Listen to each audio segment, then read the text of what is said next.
Welcome back, everybody, to the Fox 11 Sports Edge. Time now for our prep spotlight. I'm joined, of course, by our prep expert, Doug Ritchie. Football, now in the rearview mirror. It's time for basketball. Yes, you can see it's now basketball. Next, in the rearview mirror also. Tonight, focusing on the boys. Next week will be the girls. This week, the boys. And it's really interesting as we start this to kind of see how things are shaking out. Yeah, even though it's early in the season already, maybe a few surprises with the Pier losing early. Some other teams standing up that are state ranked and done a good job. You never know what's going to happen in the first couple weeks because even the good teams got to work it out. And we've seen some good stuff and a little bit of iffy stuff. You know, in basketball, a little different than football because it's such a long season. You can start a little rocky, but as long as you get hot at the right time, you can go a long way. We're going to start in Division I. So we're looking at some of the boys' teams that maybe make some noise. A team that made it to the state semifinals last year was Appleton East.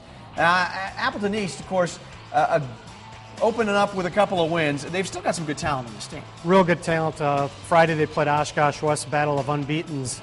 Appleton East showed why they've been. They're still unbeaten. They took it to West, beat them by around 20 points. And yes, it's early, but right now, no question, Appleton East is the team everyone's looking at in the FE to knock off. Well, and they've, like you said, come out of the gate pretty quickly, and that was a great game they played against Oshkosh West. It's great in basketball because you see these teams playing each other early, and them playing each other often, and so you kind of get a good idea a little bit as you start to get 3-4 weeks in. Yeah, and then they'll hit each other again in Oshkosh, and who knows, maybe West knocks them off. Yeah. The beauty of basketball is a lot of things change. Yeah, depending on which gym you're playing in. All right, also in Division I, De Pere, we mentioned them before. They lost in the sectional finals last year to Appleton East. Bit of a slow start. They lost to Sheboygan North last on Friday night, and you kind of start looking at this De Pere team. Do they have what it takes? I mean, it might take a little while to gel. They're good though. I mean, Sheboygan North is not a bottom feeder at all in the FRCC. They're one of the best teams there without question.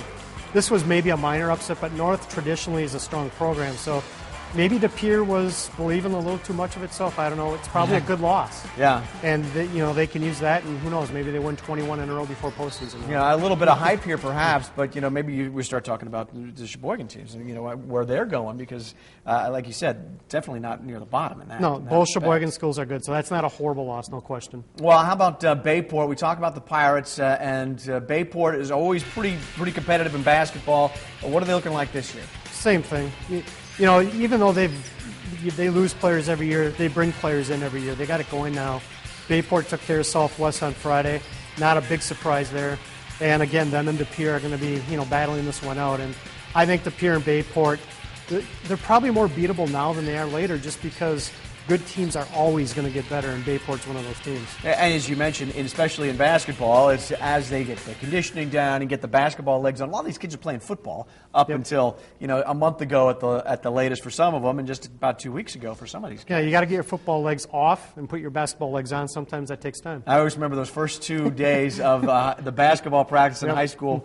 Boy, those 2 days, a lot of heat rub smell through the locker room because basketball, a little bit different than football. One's not harder than the other, just different. All right, Division II now, the local powerhouse in northeast Wisconsin, of course, the last 10 years or so. Coach John Murphy at the head has been Seymour.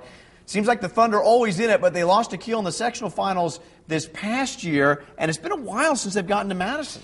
Yeah, John Murphy's missed Madison 2 or 3 times. I still think he knows the way to get down to Madison, and even though this team there might be some pressure. They got some really good players coming back.